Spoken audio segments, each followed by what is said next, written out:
가정의 평안과 행복과 자녀의 미래가 부부에 달려있다라고 해도 틀린 말이 아닐 것입니다.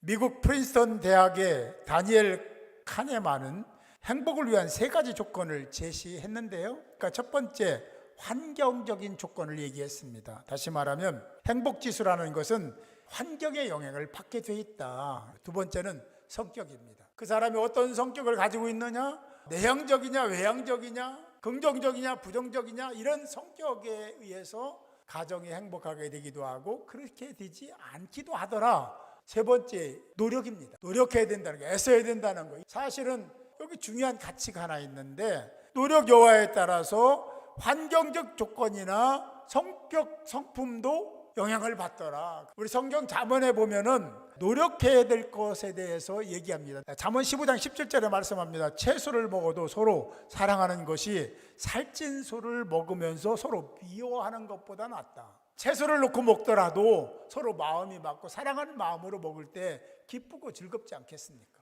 사랑 그냥 되는 게 아니에요. 사랑을 하려면은 희생해야 됩니다. 헌신해야 됩니다. 양보해야 되는 거예요. 배려해야만, 그래야만 서로 사랑할 수 있는 거 아니겠습니까? 또 하나, 다투지 말고 화목하라고 말씀합니다. 잠언 21장 19절에 보니까 다투며 성내는 여인과 함께 사는 것보다는 오히려 광야에 사는 것이 낫다는 얘기를 하고 있습니다. 세 번째는 서로 즐거워하라고 말씀하고 있습니다. 잠언 5장 18절에 보니까 내 셈으로 복되게 하라. 내가 젊어서 취한 아내를 즐거워하라. 잠언 12장 25절에 보니까 여기서 선한 말을 하라고 했는데, 이 선한 말은 근심까지도 즐거움으로 바꾸는 힘이 그 선한 말 속에 있다라고 성경은 말씀합니다. 어느 시대를 막론하고 부부는 가정의 핵심일 수밖에 없었고 앞으로도 그럴 것이다라는 생각을 하죠. 오늘 본문에 보면 남편과 아내에게 필요한 값진 교훈을 우리에게 말씀해 주고 있습니다. 오늘 말씀 4절에 보면 오직 마음에 숨은 사람을 온유하고 안정한 심령에 썩지 아니할 것으로 하라. 이는 하나님 앞에 값진 것이니라. 하나님 앞에 값진 것이 있다라고 말씀했습니다. 온유와 썩지 아니할 것은 여기서 무엇을 가리키는 것인가? 전에 하나님께 소망을 두었던 거룩한 부녀들도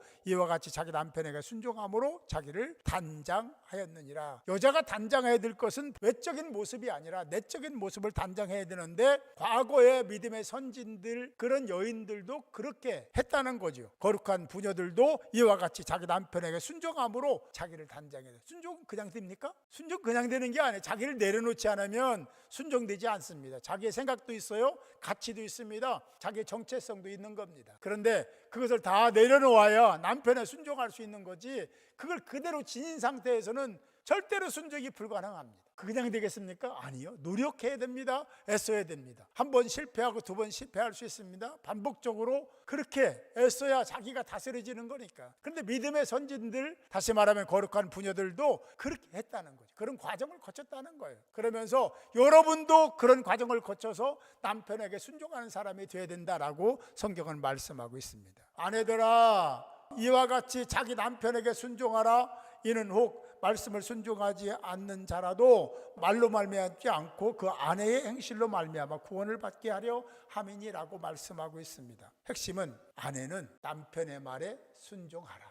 에베소 5장 22절 23절에 보니까 아내들이요 자기 남편에게 복종하기를 죽게 하듯 하라. 이는 남편이 아내의 머리됨이, 남편이 아내의 머리라는 거예요. 그런데 그게 뭐냐면 그리스도께서 교회의 머리됨과 같은 레벨에 놓고 있는 거예요. 같은 것이다 라고 말씀을 하고 있습니다. 아브라함의 아내를 예를 들어서 얘기했습니다. 사라가 아브라함을 주라 칭하여, 아내인데 남편을 주라고, 주인이라고, 주님이라고 표현했다는 거죠. 사라가 아브라함을 주라 칭하여 순종한 것 같이 너희는 선을 행하고 아무 두려운 일에도 놀라지 아니하면 그의 딸이 된 것이니라. 여러분, 아브라함과 사라의 후손이 여러분입니다. 그런데 그걸 따르지 않으면 아브라함의, 사라의 딸이 될 수가 없다라는 거예요. 아내들에게 특별히 얘기하는 겁니다. 특별히 남편들은 7절에 주목을 해야 됩니다. 남편들아, 이와 같이 지식을 따라 너희 아내와 동거하고 라고 말씀하고 있습니다. 이 동거하고라는 것은 육체적, 정서적, 영적인 부분도 있지만 특별히 여기서 얘기하는 동거는 함께 살다라는 거예요. 다시 말하면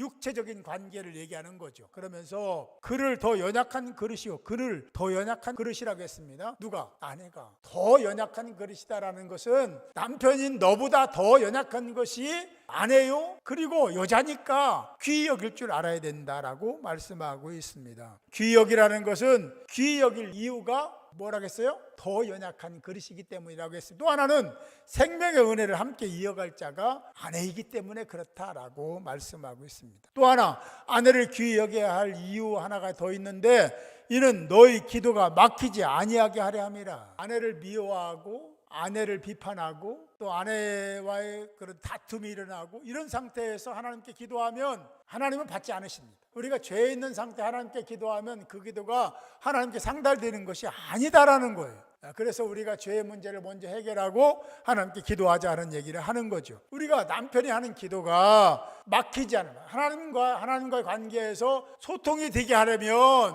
그러면 이런 전제죠. 그러면은 아내와의 관계를 사랑의 관계, 그리고 잘못된 것이 있다면 하나님께 고백하고, 그리고 아내를 귀히 여겨야 된다. 그래야 그 기도가 하늘나라에 상달되지 않겠냐는 얘기를 하고 있습니다. 사랑하는 성도 여러분, 좋은 부부가 되시기 바랍니다. 좋은 아내가 되시기 바랍니다. 좋은 남편이 되시기 바랍니다. 그것이 하나님께는 영광이 돼요. 하나님의 기쁨이 되는 거예요. 그런 하나님께 영광이 되고 기쁨이 되는 삶을 살 때 하나님은 여러분들을 사랑하시고 여러분 미래도 보장하시고 여러분 자녀도 잘 되게 하는 은혜가 있게 될 줄 믿습니다.